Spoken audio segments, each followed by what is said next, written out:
खानपुर मरमा वाक़िया आगाह क्यों गोठी यार मोहम्मद मलिक में बाहि लॻण सबबि ॿिनि पोरियतुनि जा घर सड़ी विया। ख़बर सां शेयर कयूं पिया। अहम ख़बर आहे, बाहि लॻण सबबि घर में पयल समूरो सामान सड़ी रख थी वियो आहे।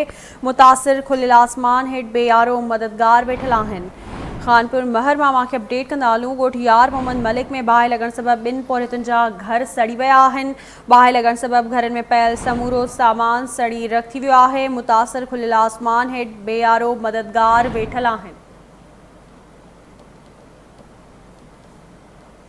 अवांखे आगाही ॾियूं पिया। ब्रेकिंग न्यूज़ आहे खानपुर महर मां। ॻोठी यार मोहम्मद मलिक में बाहि लॻण सबबि ॿिनि पोरियतुनि जा घर सड़ी विया आहिनि।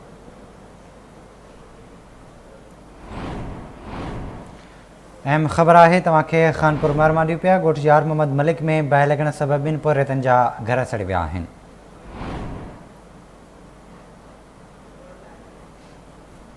तफ़सील मालूम कंदासीं काज़ी खादिम खान जी। काज़ी अपडेट कजो, कहिड़ा तफ़सील आहिनि?